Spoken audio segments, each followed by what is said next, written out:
welcome to Worlds Apart.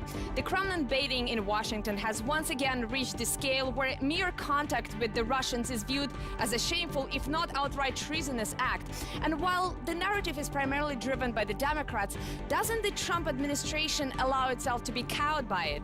Well, to discuss that, I'm now joined by President Trump's former advisor and his passionate advocate, Roger Stone. Mr. Stone, it's great to have you on the show. Thank you very much for your time. Thank you so much for having me here. Now, Mr. Stone, you've long denied having any contacts with the Russians, but now you are on a Moscow-based network. Is that not enough to accuse you of subversion, if not treason? Well, sadly enough, in Washington, that may be true. On the other hand, who would ever have thought that Russian television would be less censored than American television? In my previous experiences with RT, I've been allowed to discuss any subject whatsoever without censorship. That's not true of CNN or CBS or ABC or the other major networks in the United States. So I'm delighted to have this free exchange and completely uncensored dialogue. Well, Mr. Stone, you know that Russia has its own Cold War hang-ups, and there is some degree of anti-American sentiment in this country. There is also a history of American interference in our political process, but I still cannot imagine something of the same scale happening here. I mean, all the allegations of Russia's meddling into the American elections. I think Russians, first and foremost, would be embarrassed to admit something like that. That would be something that they would perceive as humiliating. Do you think the American people, by and large, are bothered how all this scandal makes their country look? Well, first and foremost, I think it's important to note that the intelligence services here have yet to produce any evidence or proof whatsoever of Russian meddling in the American elections. What we have are allegations. What we have are projections and assessments. Let me review for you the assessments of the Central Intelligence Agency. They said that there was no torture in American prisons during the Iraq War. That was a lie. They denied that there were renditions by foreign nationals by the U.S. government during the Iraq War. That was a lie. They claimed that the attack on our mission in Benghazi was caused by a video that was shown one time in Turkey. That was a lie. I know, but you know that this is an American expression, after all, that perception is reality. And at the end of the day, many American channels do not need hard facts in order to run a story. You know that better than I do. Well, but this is not a court of law. This is the court of public opinion. Prior to this weekend, almost all of the authoritative polls in the United States showed that a majority of Americans still didn't believe that there was Russian interference in our election. Let's be candid about what this is about. Hillary Clinton had promised the Pentagon and the people at the Central Intelligence Agency the expansion of the proxy war in Syria. They were wringing their hands in glee about war. War would be very good for a number of Hillary's large contributors and for the military-industrial complex. Along comes Donald Trump. He prefers negotiation over war. He prefers détente over war. Donald Trump believes that if Brezhnev and Nixon can reach agreement over strategic arms limitation, then perhaps President Putin and President Trump can reach agreement and have peace in the Middle East. Well, absolutely. He perhaps may think that he can do so if, of course, the Democratic establishment and the resenting party will allow him to do so. And speaking about the Hillary camp narrative, I think by now it's well established that through Podesta's emails that the Clinton campaign made that decision to as they put it, kill Trump over Putin's connections long before the DNC hack. That decision was made in December of 2015. And yet, we all know that that didn't help Ms. Clinton win the elections, and yet that narrative is still being exploited by the news. What makes this storyline so durable? Because, again, if you look at the American channels, basically no story survives a single news day. But here we have a story that's been running unabated for more than a year. Well, I think what makes it durable is the fact that the mainstream media in this country keeps repeating it as nauseum, despite a stunning lack of evidence. It's a national drumbeat without foundation. I myself now believe that the secret FISA court approved a warrant to examine all of my emails, all of my text messages, and all of my telephone conversations over the last year. This is an outrageous invasion of my constitutional right to privacy. It's an outrageous violation of my civil liberties. And although the government now has my grocery list and perhaps my emailed back and forth between my wife and members of my family, let me tell you what they don't have. Any communications whatsoever with the Russian state, Russian intelligence, Russian businessmen, Russian citizens. This is an absurdity. I have no contacts in Russia. I have not been in touch with anyone in Russia in many years. This is a canard, a falsehood, a lie. And it is outrageous. Well, Mr. Stone, a small correction. You have had no contacts with the Russians except for us, RT. But on a more serious note, I wonder if the Trump administration is also contributing to that hysteric narrative by responding to it. I think it's clear by now that General Michael Flynn, who was let go by the Trump administration over his alleged contacts with the Russian ambassador, didn't discuss anything reprehensible during those communications. The same goes for Attorney General Jeff Sessions. Don't you think that Trump should be more resolute in standing up for his people? Well, I think he began doing that this weekend when he made it clear that he believes, and I believe, that he was under surveillance by the federal government, by the intelligence agencies, while he was the Republican nominee for president. This is a scandal bigger than Watergate. Richard Nixon did not know about the Watergate break-in advance, but he bore ultimate responsibility. If you look at the statement of President Obama this weekend, he said he didn't approve eavesdropping on candidate Trump. He noticed he didn't say it didn't happen, only that he didn't approve it. Of course, if the Justice Department did ask the FISA court for permission to surveil candidate Trump in June and again in October, it is unlikely that they did so without the permission and knowledge of the president. So the question becomes, what did Obama know and when did he know it? As I said, this is a scandal far, far greater than Watergate, and it may take some time in which the former president and his Secretary of Defense and his CIA director and his FBI director are dragged before a grand jury and questioned under oath about what they knew. If I were President Trump, I would fire the FBI director and within hours have him in front of the grand jury to find out what he knows. This is potentially the greatest scandal in American history. Mr. Stone, I agree with you that the President Obama's statement regarding this wiretapping of Mr. Trump's phones was very sort of legalese in nature. It shows that he is, after all, a lawyer. And I wonder if, again, the Trump people would be more successful if they behaved like this. For example, if we take the charge against Mr. Sessions now, he's accused of not so much communicating with the Russians, but lying to the Congress about those communications. And let's admit, it certainly looks like he hasn't been fully transparent about it. I wonder if even if Mr. Sessions felt intimidated, shouldn't he have given the same kind of response to the Russia question as Mr. Obama is so well known for? Well, look, as you probably know, I am a hardliner. Several things are true. First of all, General Flynn did not violate the law. His contacts with the Russian ambassador were perfectly proper, legal, and appropriate, and within the scope of his job. He was attempting to arrange a telephone conversation between President Putin and President Trump. That's the beginning of a dialogue. We need to give peace a chance.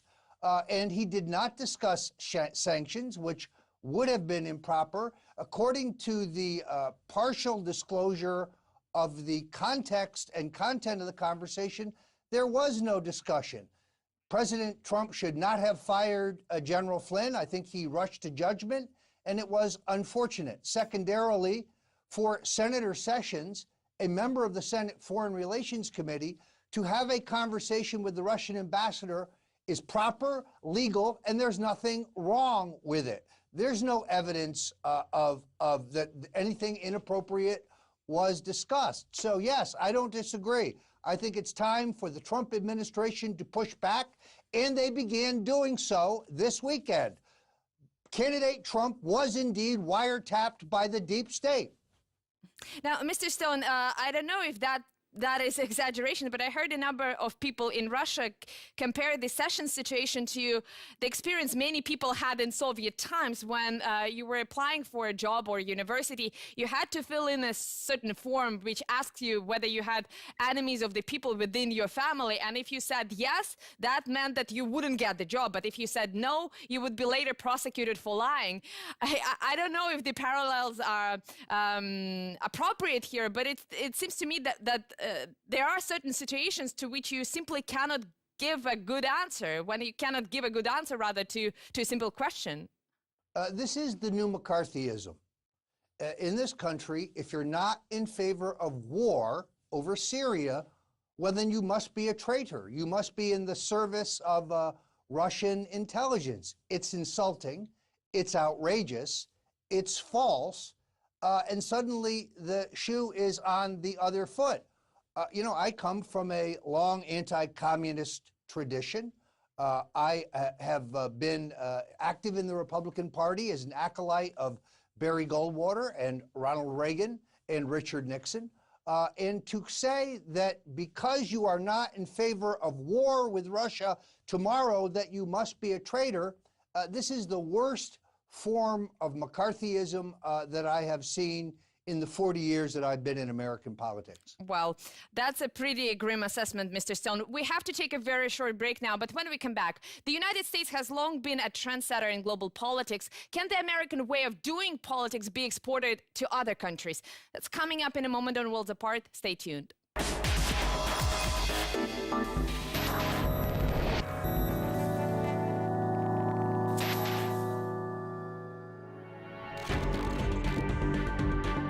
Welcome back to Worlds Apart. We are discussing American politics and its global implications with Donald Trump's former advisor, Roger Stone. Mr. Stone, I know that you've been involved in politics since high school. You advised several successful presidential candidates. Has the way of doing politics in the United States changed it in any way, especially in the last couple of years? Well, it's changed in one very positive way. The mainstream media in this country, due to the technological advances of the internet, have lost their monopoly on the dissemination of political information. Now, with a majority of Americans getting their news from their handheld computer device and no longer getting their news from a television set, there's a greater diversity of information available to the average voter. And therefore, if you don't buy the crap being put out by CNN, you can go to Breitbart News or Infowars.com or the Daily Caller or any number of other alternative sources to get better investigative journalism and a different point of view. So I think politics in this country, in a way, has changed for the better. There is greater polarization, but that's fine. From my point of view, whether it is Bush or Clinton or Bush or Obama, both parties in this country until the advent and rise of Donald Trump were identical. What they got us was endless war, erosion of our civil liberties, massive debt and spending, an immigration policy that left our country unsafe, our neighborhoods and streets dangerous, and trade policies that have sucked the jobs out of America. In the meantime, we had a foreign policy that was incoherent. It appears to me, at least in the Middle East, that the goal of our foreign policy was to strengthen and embolden our enemies while undercutting our allies. And that is what we have done. I wonder if you are perhaps underestimating the influence of mainstream media, because they seem to be pretty set on, if not neutralizing, then completely undermining Donald Trump. What do you think? Because it looks like there's a pretty much consensus in the media that Donald Trump is not a legitimate president, that he's somebody that who has to be perhaps tolerated but not recognized as a president. What do you think is the ultimate goal of all these character assaults when it comes to Trump? Well, that's only a consensus in the mainstream media. And the mainstream media is losing influence in this country. The viewership of CNN, down. The viewership of CBS, down. The viewership of ABC, down. The viewership of NBC, down. We have a rapidly changing situation. Yes, they're trying to destabilize President Trump. Yes, they are trying to challenge his authority. But if you consider that Hillary Clinton and her acolytes, like Mr. Soros, spent $2 billion for her election, if you consider that the value of the mainstream media assault on Trump was worth hundreds of millions of dollars, if you consider that Google and Facebook were playing with their logarithms to disadvantage us, it shows you how strong the base of support for Trump is in the country, that he was able to overcome all of that to win an upset victory. It is a new day here, and I think we have the prospects for peace. We have had an alliance with the Russian people in the past in World War II that was most successful, and together we destroyed Nazism. We can unite for peace again. But had you elected a neocon like Hillary, we would probably be at war today. Well, I also want to ask you about Hillary Clinton, because she herself was a pretty remarkable candidate with extremely high negative favorability, something that her campaign was well aware of. They were very open about it, but they hoped to neutralize it with the Trump candidacy. 4 months after the election, was it Miss Clinton who lost because of Trump, or was it Trump who won because of Clinton? I think it was a combination of the two. One of the ironies, of course, of the entire argument that the Russian state somehow manipulated our elections, again, of which there is no evidence or proof whatsoever, is because the Democrats don't want to admit that they nominated a tired, old, corrupt candidate who had nothing to say, no positive program for America. They were counting entirely on making Trump the issue. I lived through this before. Jimmy Carter prayed for Ronald Reagan to be the Republican nominee for president because he was a simpleton that everyone knew that Carter could easily beat.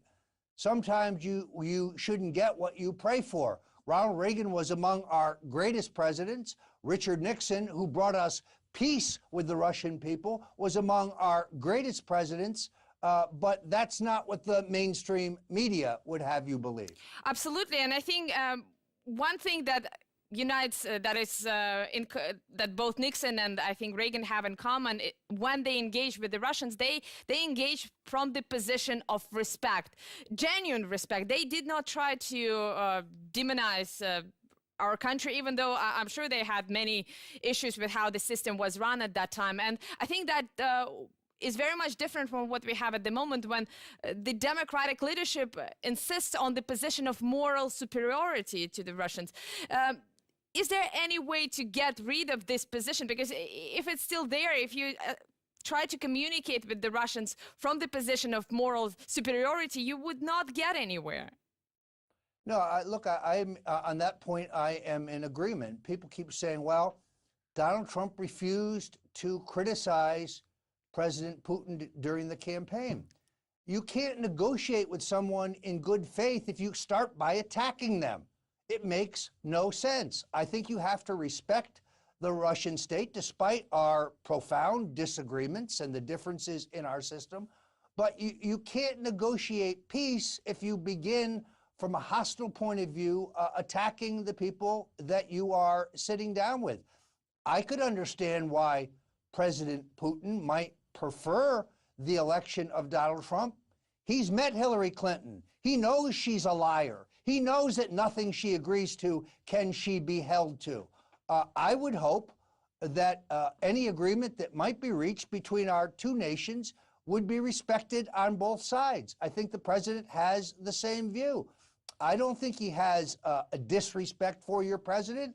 I think he has profound respect for him, as he must have in order to have a successful negotiation for peace. Well, and again, I think this is also has been the Russian position. It's not that Mr. Putin has an overwhelming respect for Trump. I think his position is that you have to have respect for everybody you engage with, not specifically for Trump. I'm sure that he would have engaged with Miss Clinton to the same extent, but you're right that Miss Clinton legacy in Russia is viewed critically, not so much because, as you said, she was a liar. I think most politicians do tell certain things that are questionable or that not necessarily qualify as truth. But I think her track record in the Middle East, in Libya in particular, wasn't that well received in Russia. Understandably. What reason did we have for toppling the government in Libya? Had the United States not borrowed $1 billion to drop bombs on the Libyan people, we would never have toppled that government. In the case of Gaddafi, he had renounced his nuclear ambitions, and he was an ally of this country. We replaced him with a governmental system which kills Christians, kills gays, abuses women. Women are no longer allowed to own property or to get an education or even appear in public without a veil. Hillary Clinton is an advocate for women? No, Hillary Clinton is an oppressive, and Black Lives Matter unless you live in Libya, in which case Black lives don't matter at all. Now, Mr. Stone, if I may ask you, I would also like to ask you about your business partner and longtime associate Paul Manafort, who prior to advising Trump's campaign also had worked for almost 10 years as a lobbyist in Ukraine. And what's ironic about Mr. Manafort is that in the United States, he's investigated for alleged Russian ties. In Russia, some people believe that he's this Western stooge responsible in part for precipitating the current crisis in Ukraine. How do you assess his work in Ukraine? Well, first of all, he did not work as a lobbyist. He worked as a political consultant for one of the Democratic political parties in Ukraine. We recognized the election of President Yanukovych. And then after Viktor Pinchuk paid the Clinton Foundation $10 million, the State Department turned their head while Yanukovych was driven from power at the point of a gun. Not in an impeachment, not in an election, but through mob violence. In fact, I believe it was Mr. Manafort who advised the Ukrainian president to join the European Union, a position that would be adverse to the Russian position. Some members of Congress, like Maxine Waters, need to get a map. Ukraine is not Russia. Ukraine is next to Russia. They are not the same nation.